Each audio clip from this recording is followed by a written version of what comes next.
It's Quebec's podcast on the Canada's Podcast Network. Bonjour, donc aujourd'hui nous sommes avec Jeff Soucy, fondateur de Rev Focus Marketing, qui aide les entreprises et experts dans le milieu de la santé et du mieux-être à utiliser différents outils marketing pour augmenter leurs revenus. Donc Jeff, bienvenue à l'émission. Merci. Parfait. Donc, dans le fond, pour aujourd'hui, on va commencer en nous expliquant qu'est-ce que tu fais et comment tu es devenu entrepreneur, en fait. Oui.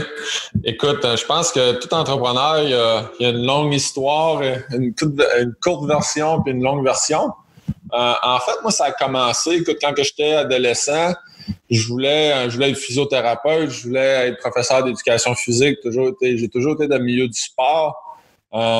Puis en fait, ce qui a changé mon avenir un petit peu, c'est que je me suis retrouvé à avoir une bourse d'études pour aller jouer au baseball à New York.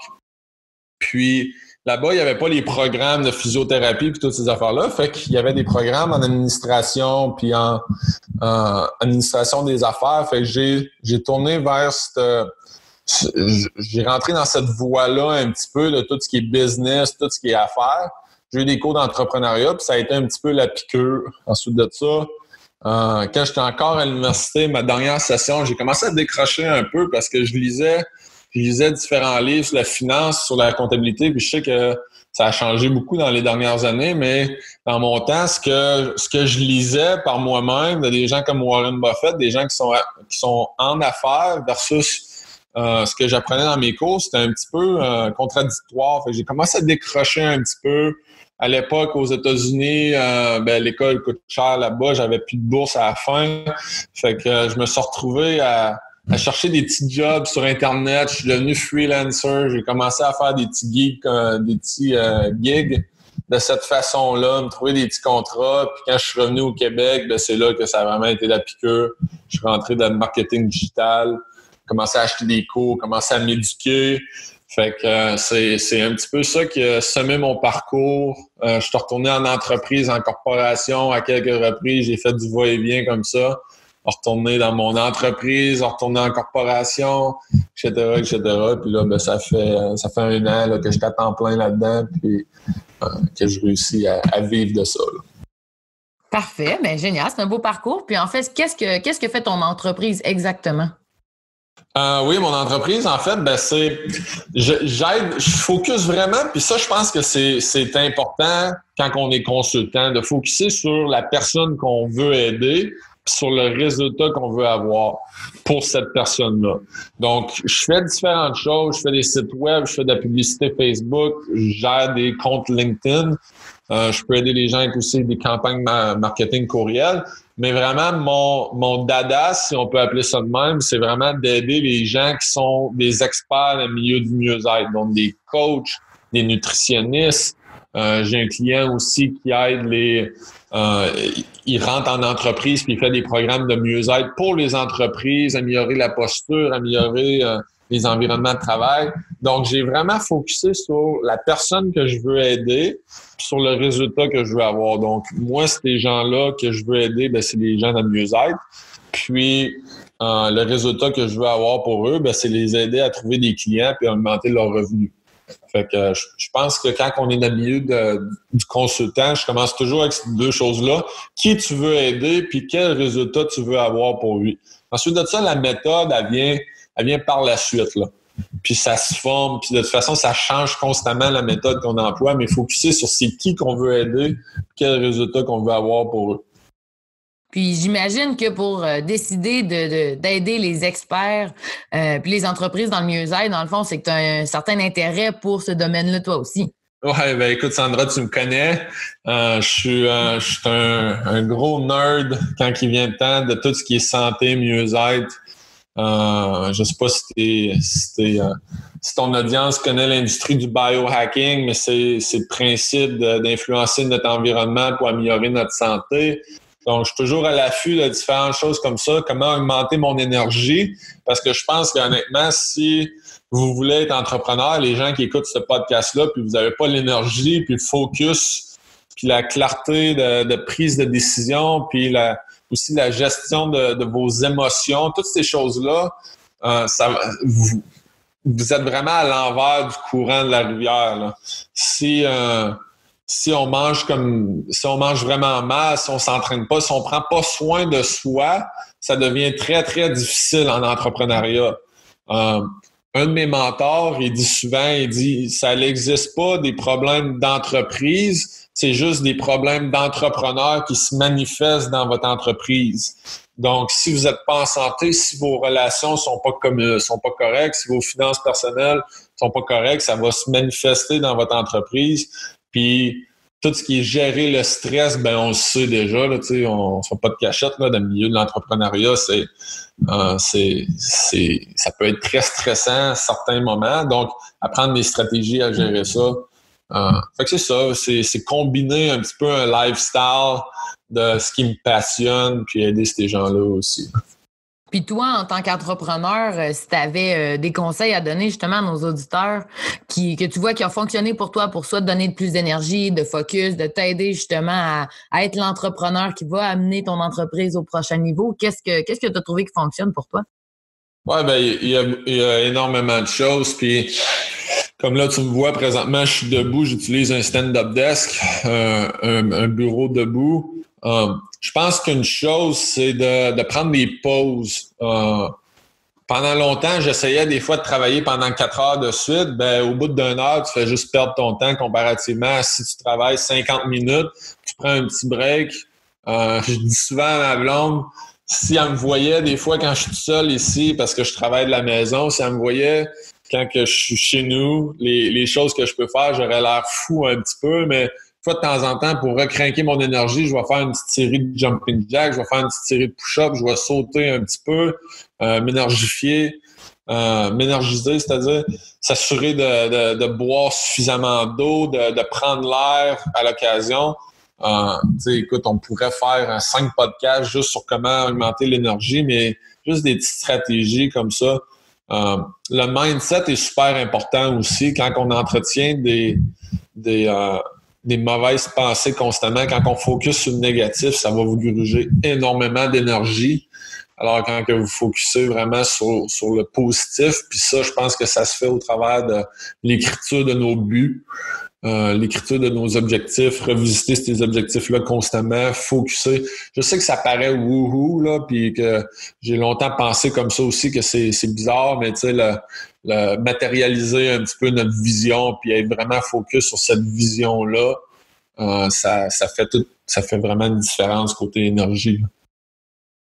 Good. Ben merci pour ces conseils-là. Ouais, il y a beaucoup de trucs.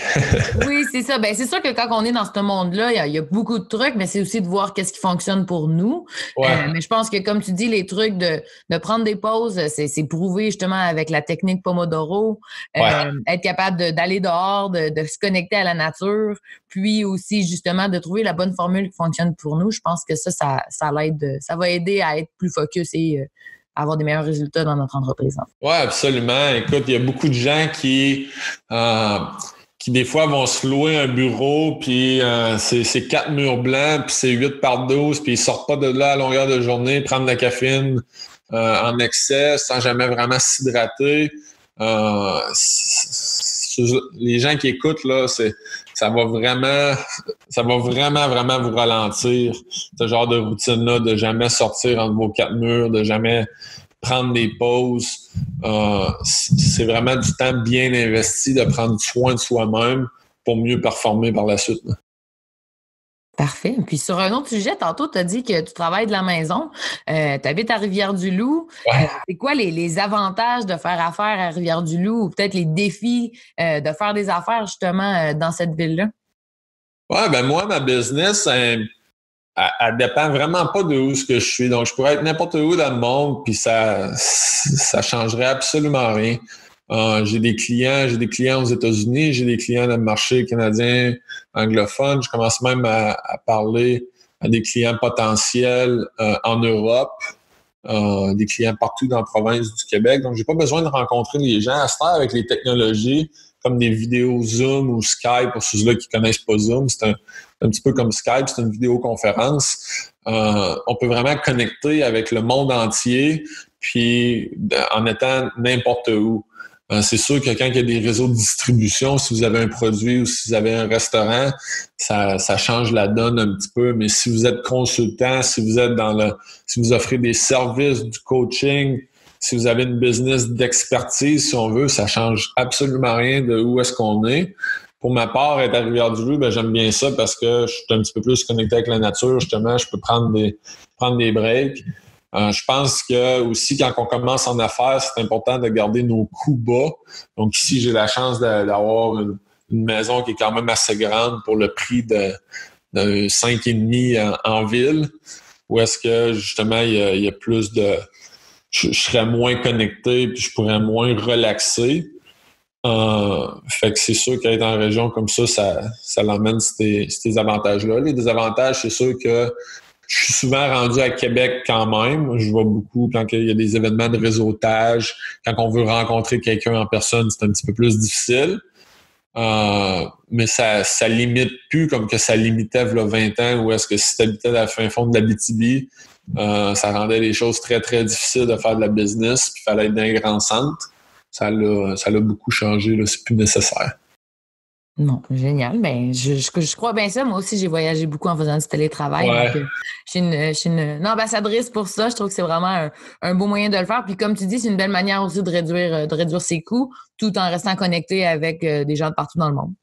Donc, c'est une belle approche. Oui, c'est ça. Je pense que notre génération aussi est beaucoup centrée sur le mode de vie. Donc, moi, je me prévois des voyages dans les prochaines années, peut-être aller vivre 2-3 mois au Costa Rica. Puis, en autant que j'aille un bon Internet là-bas, ça change absolument rien à ma business. Fait que c'est fun de pouvoir avoir un certain mode de vie associé à ça aussi. Pas de juste être sur la performance, juste pour avoir de la performance, mais aussi profiter de la vie un petit peu au travers de ça.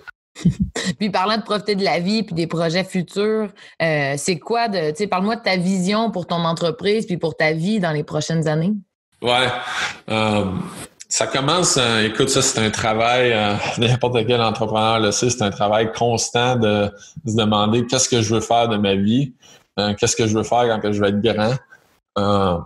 Pour ma part, présentement, c'est vraiment j'aide les gens dans le mieux-être et de la santé, donc c'est une passion pour moi de révolutionner un petit peu cette industrie-là. Je trouve qu'en marketing, il y a eu trop, puis ça, c'est mes valeurs à moi. Je trouve que mes valeurs et opinions, je trouve qu'il y a eu beaucoup trop de marketeurs dans des compagnies nocives comme Coca-Cola, McDonald's, des compagnies de tabac, l'industrie de pharmaceutique aussi.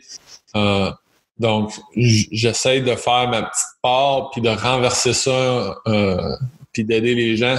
Écoute, c'est une crise de société présentement. Il y a de plus en plus de monde qui sont malades, chroniques, etc., etc. Le stress, tout plein d'affaires. Fait que le fait d'utiliser ces techniques-là de marketing pour aider les bonnes personnes, éventuellement, au travers de mes clients, je me cherche des partenaires potentiels aussi avec qui démarrer des projets. Je pense que je vais toujours être un entrepreneur en série.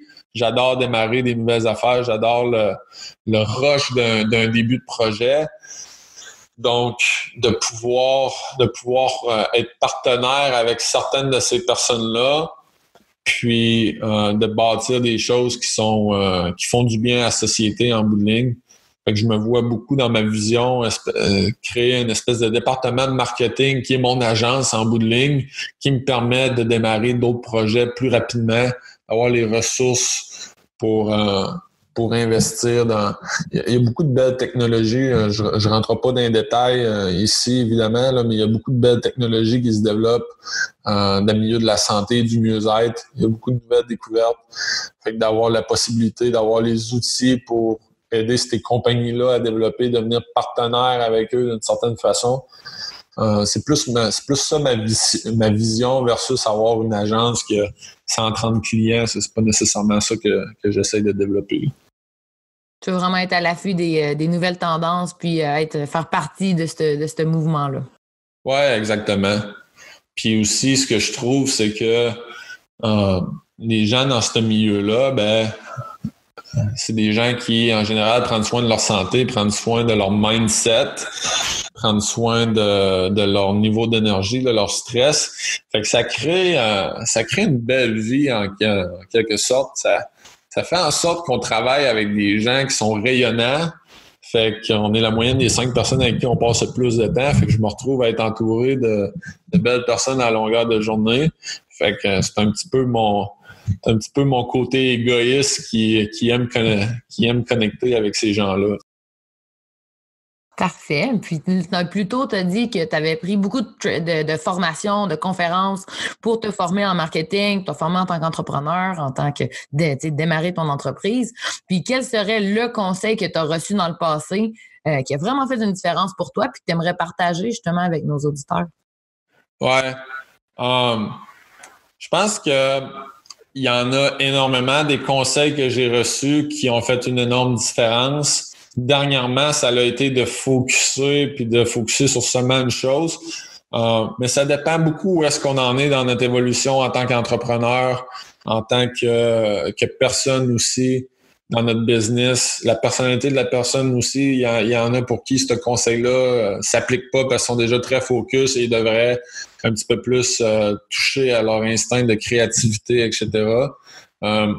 Une des choses que je crois énormément, puis tu sais, Sandra, parce qu'on se connaît bien, le fait d'investir en soi, ça, c'est quelque chose que je crois plus profondément que tout. Je mets toujours une grande partie de mes revenus dans de l'éducation, dans du coaching, dans des cours, des podcasts comme ça. Je passe mon temps à en écouter, des livres. Donc, c'est comme il y a une analogie, il y a une vieille histoire. Je pense que c'est un des présidents, j'oublie son nom, un des présidents des États-Unis qui a dit ça dans les années 1800. Il s'est fait demander. Il disait, dans le fond, si j'ai 5 heures pour couper un arbre, je vais passer les 4 premières heures à aiguiser ma scie, l'heure pour la couper au lieu de prendre 5 heures pour essayer de couper l'arbre. Mais c'est un petit peu la même chose, de constamment aiguiser notre scie, de constamment s'éduquer parce que une bonne idée, un bon conseil, honnêtement, ça peut doubler votre business dans le temps de dire très rapidement. Fait que constamment investir, puis faut pas penser.